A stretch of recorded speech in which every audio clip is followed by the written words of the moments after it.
guys, welcome back to my channel. We are on Massachusetts today, and Massachusetts was so hard to decide on. You have no idea. So originally I wanted to do Lizzie Borden because I think I might be related to her. And I only say that because I am so good with an axe. For no reason. Like, I had no training. But it all started out... I'm sorry, story time. It all started out when I was 14 years old and I was bored one summer day because I grew up in the sticks.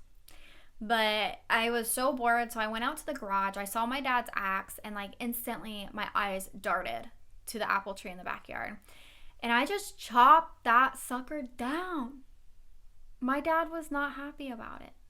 But I don't know. Then I started going axe throwing, and I just kept getting all these bullseyes. And I don't know why I am good with an axe. No training, just in my blood, like my girl Lizzie Borden, who was found not guilty because a woman can't lift an axe. Like, imagine telling that to your grandkids. Like, so I chopped up my parents, but they didn't believe me because I'm a woman. Like, did she admit to it? Like, how do we know she actually did that or if she didn't? I don't know. Anyways, on to the story of today. So the story of today I chose because I also relate quite a bit to it, but not nearly as extreme. So I'm passionate about this, so I wanted to talk about it. So I am talking about Lindsay Clancy. And I'm sure you've heard that name by now. Lindsay Clancy had recently had a baby, and she was suffering from some mental illness after having a baby. And that's the part where, like, I can kind of relate to it because I am not afraid to say that I suffered from postpartum depression. I was in counseling for it and on medication for it, and I survived. But it was really hard, and mental illness is really, really hard. Postpartum baby blues, postpartum depression, and postpartum psychosis does not make you a bad parent, and also fathers can suffer from it too.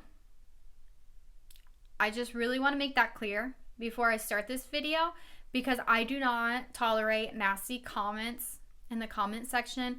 I do appreciate positive comments and I appreciate love and support, but I do not accept negative energy. With this case, I feel it's very black and white, and it's not. It's not Lindsay is a good person or Lindsay is a bad person. It's the little gray area where Lindsay was sick, and Lindsay probably is still sick to this day. But I just want to kind of go over this because the Andrea Yates case, way back when, I don't even know. I think that was in the 90s. But I like recently learned about it, probably about 2 or 3 years ago. The Andrea Yates case, everyone was calling her a lunatic, a psychopath, blah, blah, blah. But what goes on in a mother's head after she has a child, it can be so scary. And in this case, Lindsay was begging for help for months. It's not like she was just living with these voices in the back of her head, or she was just dealing with not wanting to, get up and brush her teeth in the morning. Like, she was trying to get help. So let's start off by talking about Lindsay and Patrick Clancy. When they met, Lindsay graduated nursing school in 2012, and she was working as a labor and delivery nurse, which I could not do. I was in labor 4 different times, and I am such a nice, polite person, but when I was in labor, I was like screaming for a gunshot to the head and stuff because it just hurts so bad, and I can't get the epidural, so I was being so mean to these nurses, and these nurses are just like, it's okay, sweetie. Like, they were too nice to me. For the things I was saying. They were being too nice and too compassionate. So that gives you a little bit of how Lindsay was as a person. And that is what made Patrick fall in love with her. He describes it as love at first sight. And very shortly after that, they were saying, I love you multiple times a day, almost like you're saying something like LOL. Like it's just at the end of every text message. They were, gross lovebirds, but they were so in love. All of Lindsay's coworkers said that she was just an asset to the unit because of how loving, caring, and compassionate she was. And shortly after becoming a labor and delivery nurse, Lindsay had her first child. Her oldest daughter's name is Cora. Cora said she wants to be a doctor when she grows up, and she would practice by putting band-aids on her little brothers and giving them checkups. And she was just a very sweet, gentle, and that third parent type of personality I've talked about before that the oldest children usually have. Then Lindsay has Dawson, and Dawson was more of like the daredevil, but also like extremely smart. And Patrick and Lindsay would joke and say that if they didn't have enough to save for retirement, it's okay because they would just live in Dawson's guest house because he was just a smart little booger. And then the third baby's name is Callan. And this is the one that Lindsay started having really bad postpartum depression after. But Callan was starting to get his independence. He was about 8 months old, and he was enjoying like sitting up and trying to crawl, and he was just a happy baby. They would call him Happy Callan. These three kids were Patrick and Lindsay's entire world. Like the reason they wake up in the morning.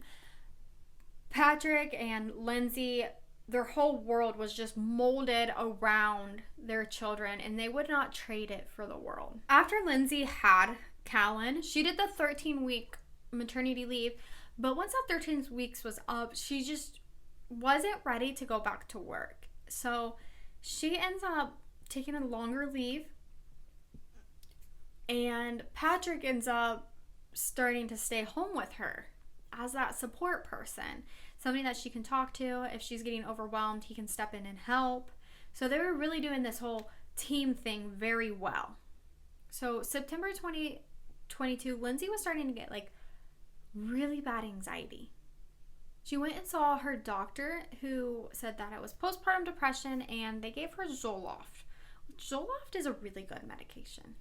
And that's my opinion. Like, that's just my opinion. When the Zoloft wasn't working for Lindsay, she went to a psychiatrist, and the psychiatrist prescribed her quite a bit of medication, so I'm going to read it right off of my computer.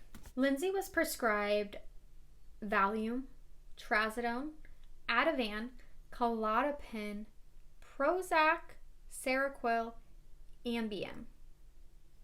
That's a lot. That's a lot for a little girl.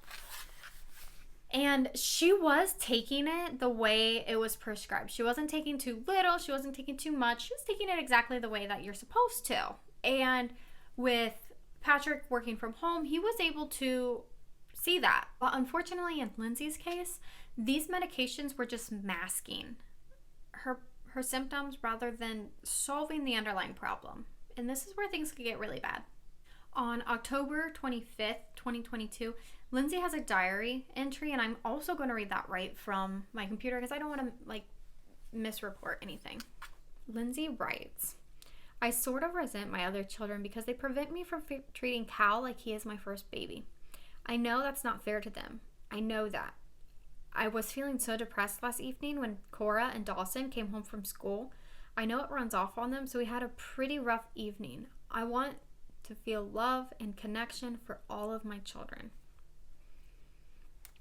And that really hit me hard because when I had my second, I also kept a diary and I wrote something really similar. And it was like I spent 3 years just me and Stella. And me and Stella have a very special bond because of that.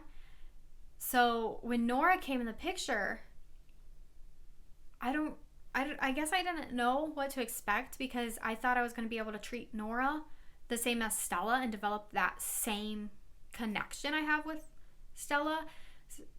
So I really was feeling guilty that I couldn't give Nora that connection. But then on the other hand, I was feeling so guilty that Stella, it was always me and Stella. Always me and Stella. We went everywhere together.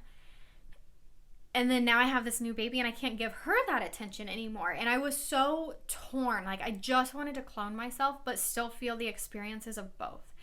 And now I understand that all the kids are supposed to have a different connection with mom. They're supposed to have the different experiences. But in the moment, I was so stressed and just distraught about it. And I thought I was a horrible mom and I just couldn't figure it out. But that's just postpartum. Everybody experiences postpartum different. And it's just so silly the way your brain works. It makes you think things like that. And so when I read that in Lindsay's diary, I wanted to give her a big hug and tell her, like, hey, I was there at one point and I'm going to tell you that it's going to be okay. Unfortunately, I can't do that. December 20th, 2022, Lindsay went to the Women's Health Center in her town and she was evaluated again for postpartum depression, but they told her that she didn't have it and she didn't experience any signs. January 1st, 2023, Lindsay takes herself to the hospital and she's saying, hey, I'm having thoughts of hurting myself and my children. And she gets admitted into the behavioral health unit, but then just 5 days later, they release her.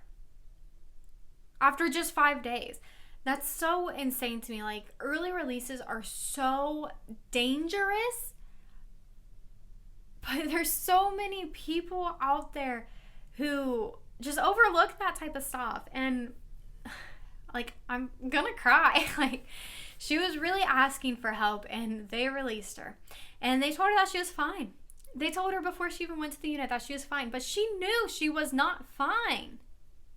On January 23rd, Lindsay's still writing in her diary, but all she writes is just a touch of postpartum depression. And it's in quotation marks. Like, I think she was possibly quoting like a doctor at the hospital that, you know, they're releasing her with just a touch of postpartum depression. Like, you'll get out of it.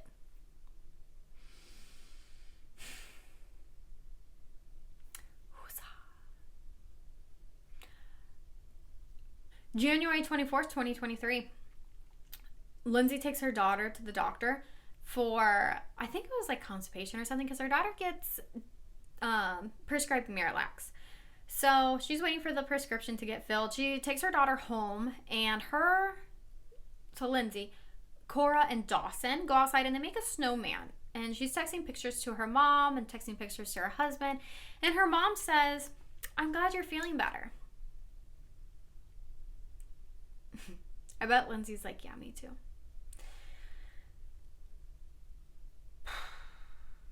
At 4:02, Lindsay asks her husband what he wants to eat, and they decide on a thing called 3V. So 3V is like 25 minutes away from the house, and they've ate there before. It's not something they get all the time, but Lindsay didn't want to cook, and neither did Patrick. So it's not unusual for them to order takeout. It's just unusual for them to drive to the next town over to get it. But I'm not going to say I've never done that. I'm not going to say, you know, I haven't had cravings. I think that the closest Olive Garden is about an hour away, and I asked my boyfriend to go get that for me quite a bit, actually. So at 5:15, Patrick is clocked off work, and he's going to go get the food from 3V, and Lindsay's like, hey, can you get the Miralax too? And he's like, sure.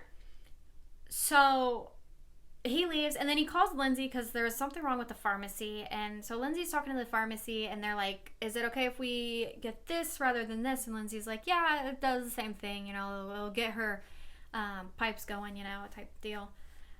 And so Patrick gets that, and he's heading home. Patrick says that Lindsay didn't sound exactly like right on the phone. She wasn't sounding like relaxed. It was more like she was up running around type deal. Like she was in the middle of something.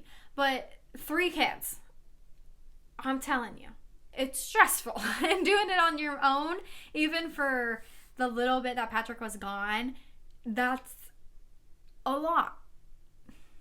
So she could have been, you know, all the kids are asking for like chocolate milk, or, you know, she's changing a bunch of butts. It's just a lot. And I know firsthand that when the kids are alone with mom, They're bad as hell. Like, I don't know what it is, because I will call my boyfriend and he's alone with all the kids and the kids are quiet. And then as soon as he walks out the door, the kids are like, ah! What Lindsay does next is absolutely tragic, and I'm not justifying it in any type of way. Lindsay goes downstairs, grabs an exercising band, and wraps it around Cora's neck. She goes into Patrick's office, that's also in the basement, wraps an exercise band around Dawson's neck, and wraps an exercise band around little Callan's neck. Lindsay then goes upstairs, slits her neck and her wrists, and she jumps out the second-story window. Patrick returns home. The first thing that he notices is the house is so quiet. There's no laughter, but there's no crying. So he goes upstairs to his bedroom that he shares with Lindsay, and he notices that there's blood on the floor and the bedroom door is locked. So he gets in, and the window is open, and it's the middle of January. So he runs downstairs to the yard that the window is facing, and he finds Lindsay laying on the ground. He calls 911, and he's asking Lindsay, where are the kids? And she says that they're in the basement. As soon as the EMS arrives, he's still on the phone with 911. He asks the first responders to stay there with Lindsay so he can go find the kids.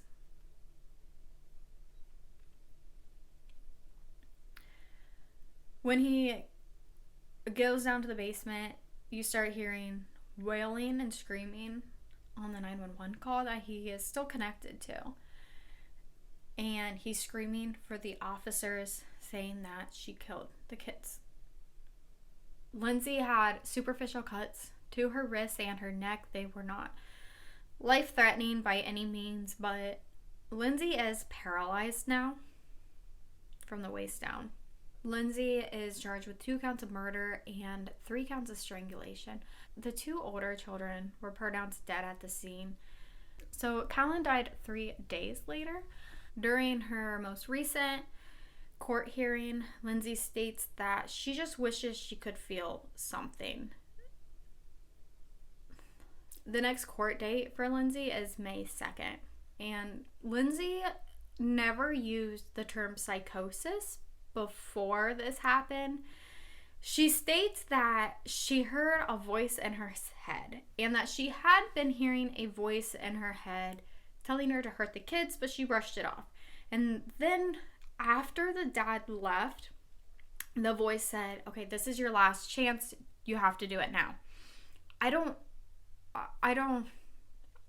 can't imagine that being like something that I'm suffering from, but I do know people who have had postpartum psychosis, and it's not something you hear about very much at all. And this could be why Lindsay never used the term psychosis before this happened, because she just didn't know. Maybe she found out about this in the hospital or from the psychiatrist that her lawyer hired. But I know I have a friend who I just talked to as I was writing this story. Hi, I hope that you're viewing this. But she said that she would hear voices about pulling the wheel of the car as she's driving. And so it is a very real thing, and it is very serious. So I believe that she was being treated for the postpartum depression and not the postpartum psychosis. And the fact that people kept telling her that she was fine as she was screaming, "I'm not fine," makes me so mad. I take mental health so seriously. I think that people looked at Lindsay and was like, oh, like she has a great college education. Like she's this great nurse. She knows how to take care of people. Surely she can take care of herself. She's married.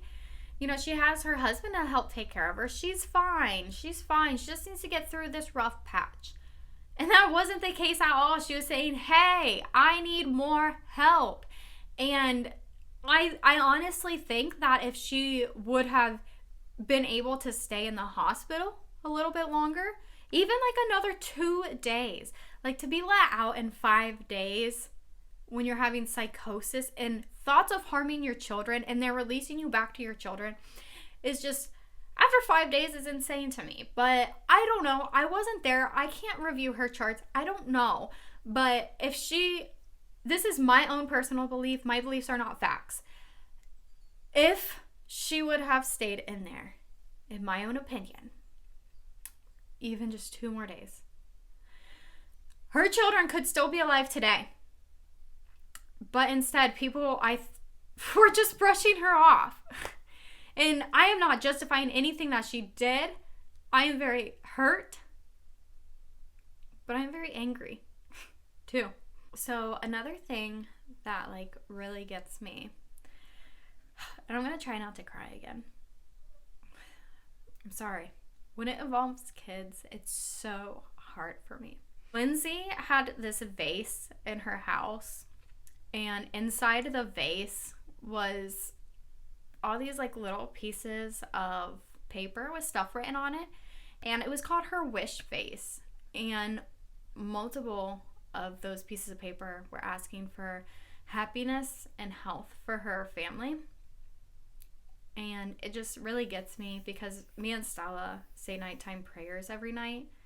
And every night when we're done with our prayer, we like say something, like we ask God for something. And I always ask for a happy, healthy, and prosperous family.